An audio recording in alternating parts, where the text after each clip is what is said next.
이 시간 하나님 말씀 봉독해 올리는 시간 갖도록 하겠습니다.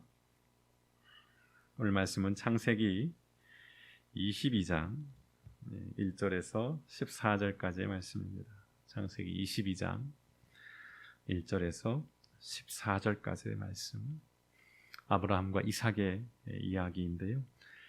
저와 전사님이 서로 교독을 하겠습니다. 성도님들도 같이 눈으로 또 조용히 따라와 주시면 감사하겠습니다. 창세기 22장 1절입니다. 그 일 후에 하나님이 아브라함을 시험하시려고 그를 부르시되 아브라함아 하시니 그가 이르되 내가 여기 있나이다. 여호와께서 이르시되 내 아들 내 사랑하는 독자 이삭을 데리고 모리아 땅으로 가서 내가 내게 일러준 한 산 거기서 그를 번제로 드리라. 아브라함이 아침에 일찍이 일어나 나귀의 안장을 지우고 두 종과 그의 아들 이삭을 데리고 번제에 쓸 나무를 쪼개어 가지고 떠나 하나님이 자기에게 일러 주신 곳으로 가더니 제3일에 아브라함이 눈을 들어 그곳을 멀리 바라본지라. 이에 아브라함이 종들에게 이르되 너희는 나귀와 함께 여기서 기다리라. 내가 아이와 함께 저기 가서 예배하고 우리가 너희에게로 돌아오리라 하고 아브라함이 이에 번제나무를 가져다가 그의 아들 이삭에게 지우고 자기는 불과 칼을 손에 들고 두 사람이 동행하더니 이삭이 그 아버지 아브라함에게 말하여 이르되 내 아버지여 하니 그가 이르되 내 아들아 내가 여기 있노라. 이삭이 이르되 불과 나무는 있거니와 번제할 어린 양은 어디 있나이까. 아브라함이 이르되 내 아들아 번제할 어린 양은 하나님이 자기를 위하여 친히 준비하시리라 하고 두 사람이 함께 나아가서 하나님이 그에게 일러주신 곳에 이른지라. 이에 아브라함이 그곳에 제단을 쌓고 나무를 버려놓고 그의 아들 이삭을 결박하여 제단 나무 위에 놓고 손을 내밀어 칼을 잡고 그 아들을 잡으려 하니 여호와의 사자가 하늘에서부터 그를 불러 이르시되 아브라함아 아브라함아 하시는지라. 아브라함이 이르되 내가 여기 있나이다 하매 사자가 이르시되 그 아이에게 내 손을 대지 말라. 그에게 아무 일도 하지 말라.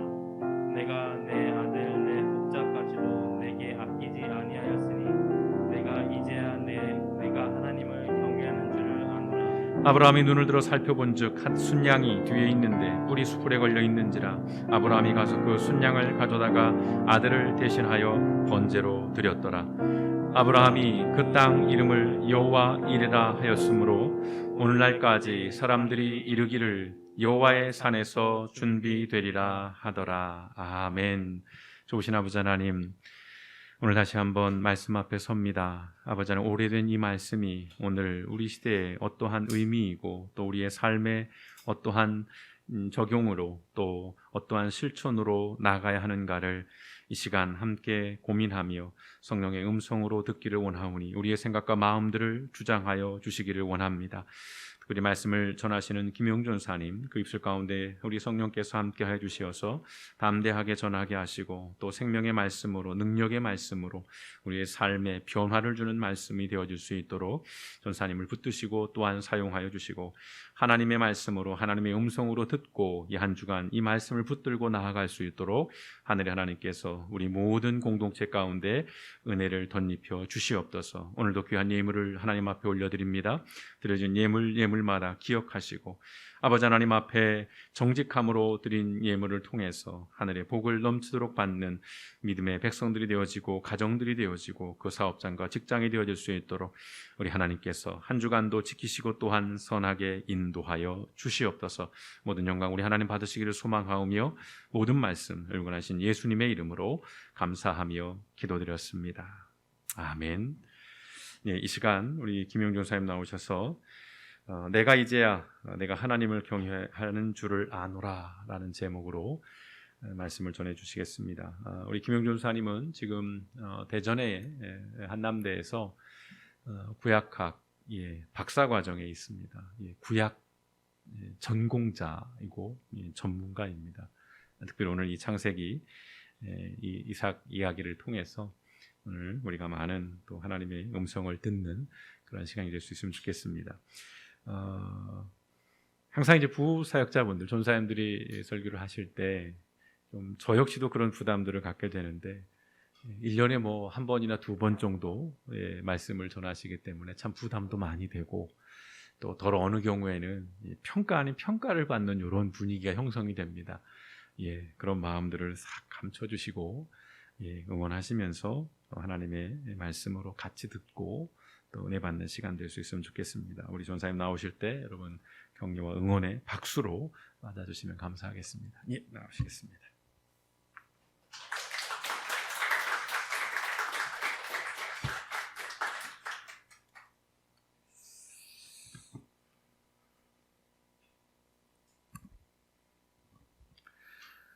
네, 먼저 간단하게 기도하고 말씀 함께 나누겠습니다. 하나님 감사합니다.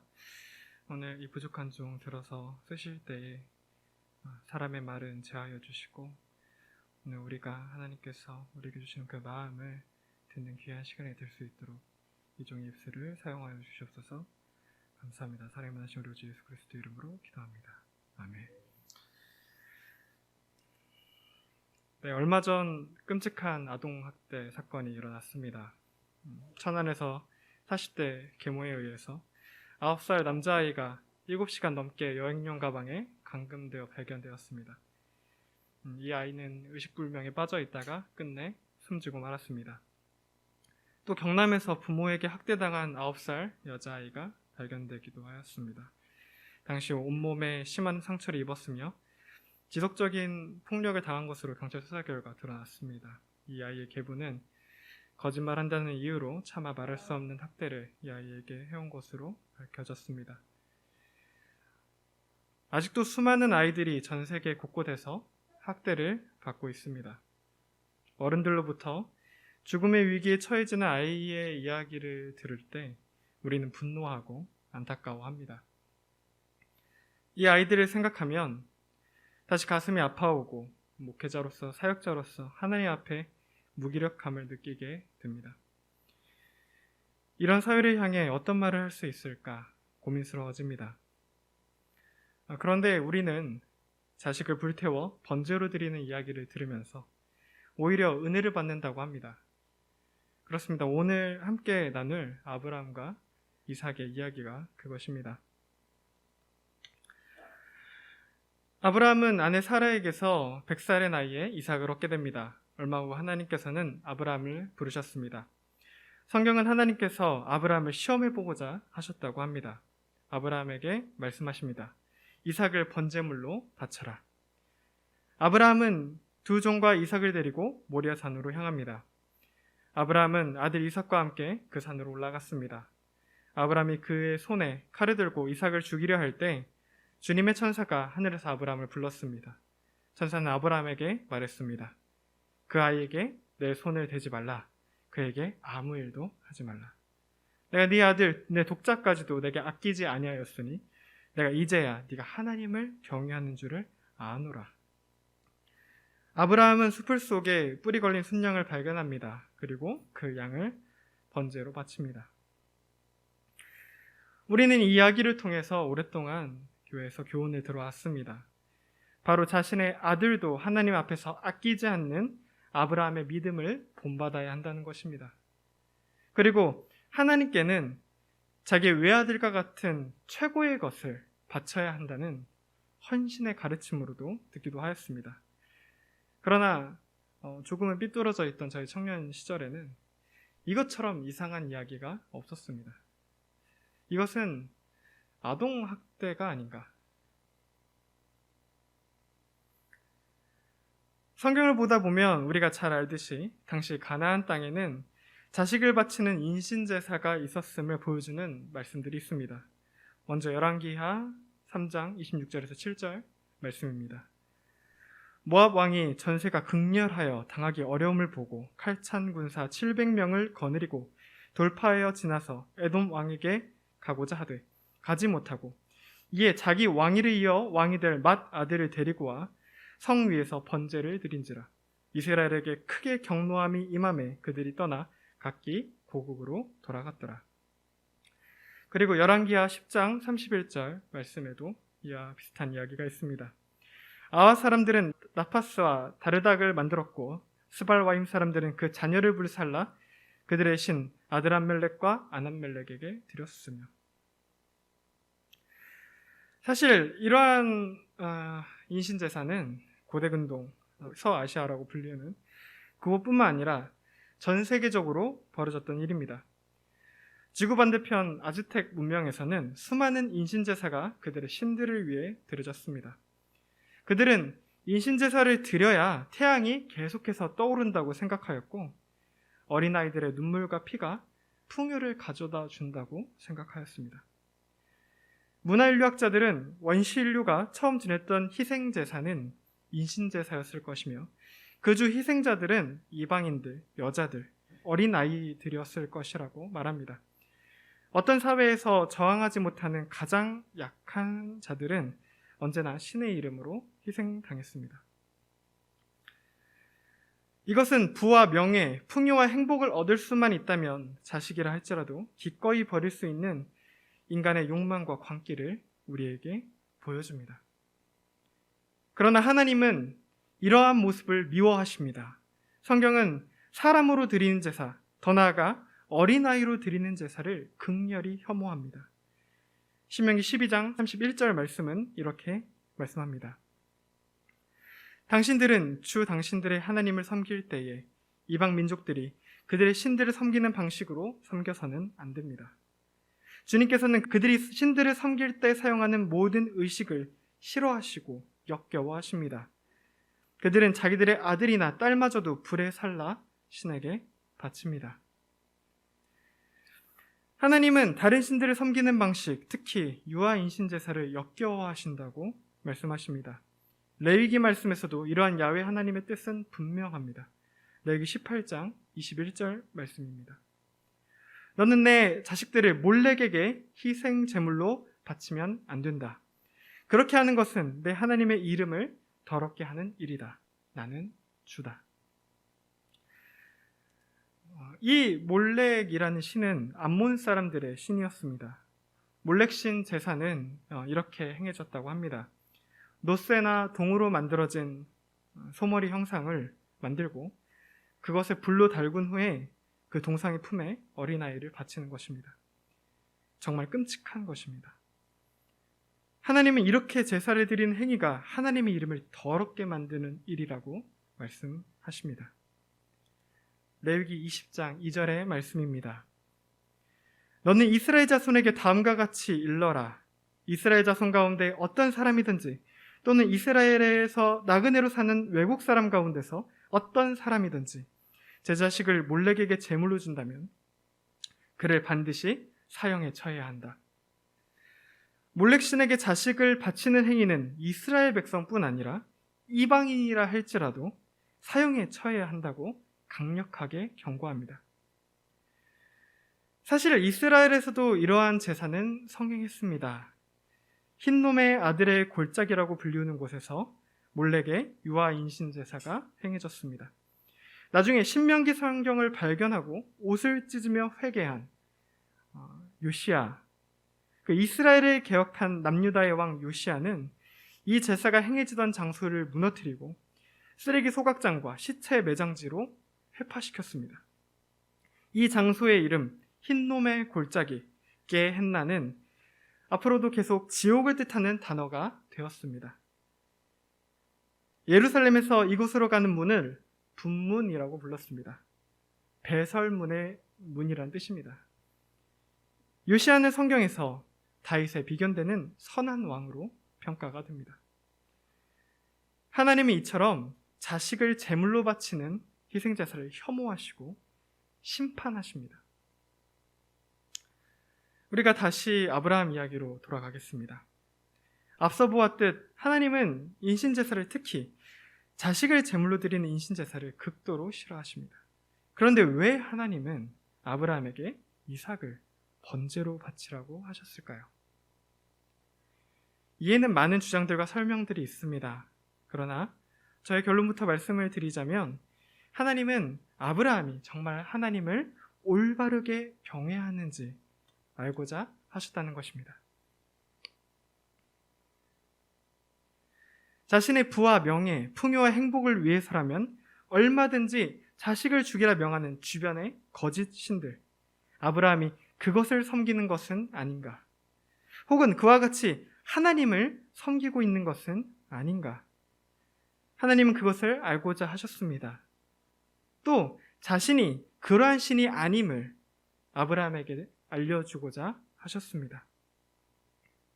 어쩌면 아브라함 시대에는 앞서 보았듯이 자식을 제물로 바치는 것이 조금 거리낌이 있을지라도 그렇게 특별한 일은 아니었을 것입니다. 자식은 집이나 가축과 혹은 그 당시에 여성처럼 소유물이었습니다. 아니, 주변의 수많은 신들은 유아 인신 제사를 요구했었고, 또 세상은 자식을 잡아 제물로 바쳐서 농사도 잘 되고 전쟁도 이겼다라는 간증들로 넘쳐났었을 것입니다. 그러나 아브라함에게는 한 가지 다른 것이 있었습니다. 바로 자신의 아들 그 이삭은 자신이 100살이 돼서야 주신 외아들이었다는 것과, 그리고 그 아들은 하나님이 아브라함에게 주신 약속 그 자체였다는 것입니다. 창세기 17장 19절은 이렇게 말씀합니다. 너희 아내 사라가 너에게 아들을 낳아줄 것이다. 아이를 낳거든 이름을 이삭이라고 하여라. 내가 그와 언약을 세울 것이니 그 언약은 그의 뒤에 오는 자손에게도 영원한 언약이 될 것이다. 이삭은 아브라함에게 자신의 재산이나 소유물이 아니라 100년을 기다린 사랑하는 외아들이었으며 아브라함에게 주신 하나님의 언약 그 자체였습니다.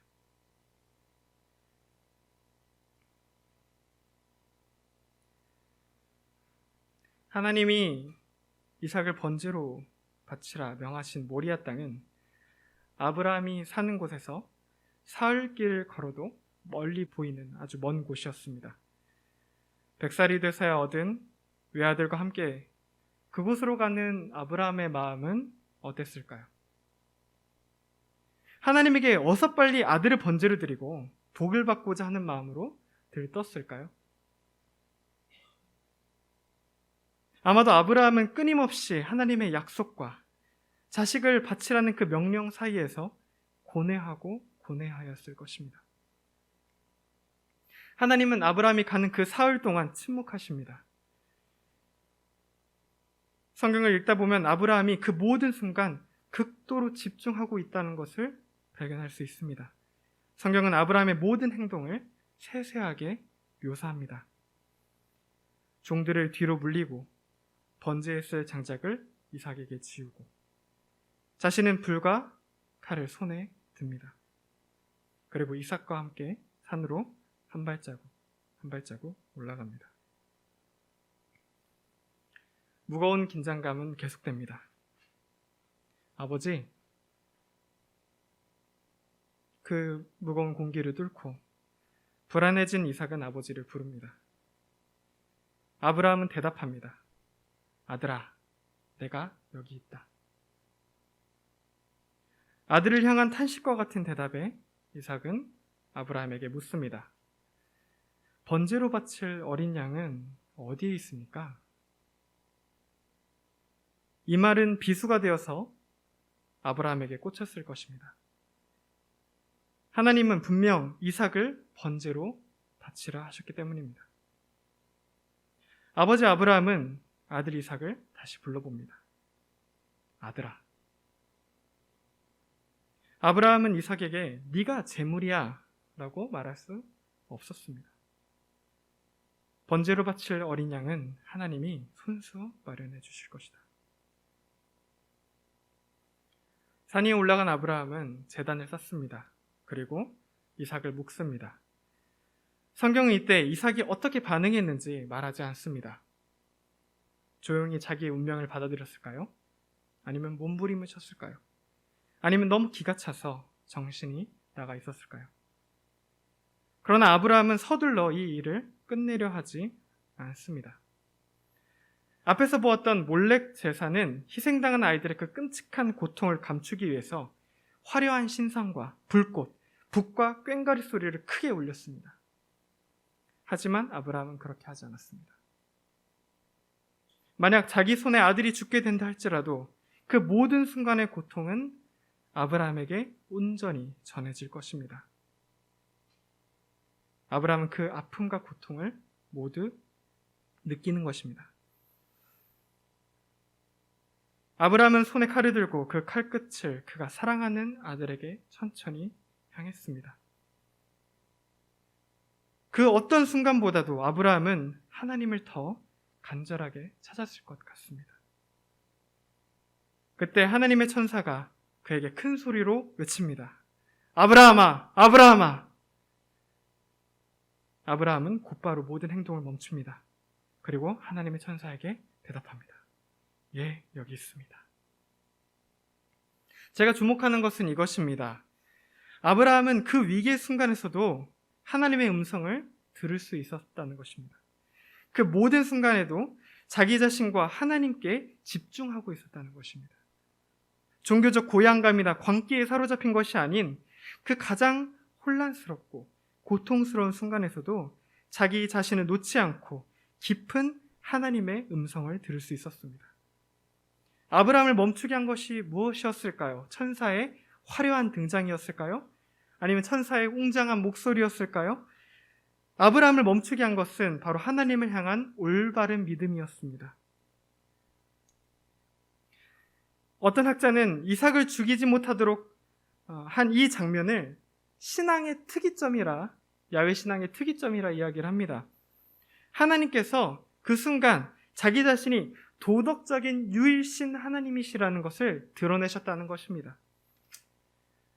자신의 유익을 위해서 자식일지라도 기꺼이 신에게 바치는 세상에서 아브라함은 하나님이 그런 제사를 절대 원하지 않으실 것이라 믿었던 것입니다. 그래서 아브라함은 멈출 수 있었습니다. 만약 이삭이 외아들이 아니라 여느 가나안 족장들처럼 거느린 많은 첩 중에 하나의 자식이었다면 당시에 많은 일반적인 사람들처럼 거리낌 없이 제사를 드렸을지도 모릅니다. 그러나 아브라함은 수많은 자손을 약속받았지만 100살이 돼서야 외아들 이삭 하나만 얻었습니다. 그 아들을 향한 애틋한 사랑은 아브라함에게 어린아이의 생명이 얼마나 귀한 것인지, 자기 자식의 생명이 얼마나 귀한 것인지 느끼게 했을 것입니다.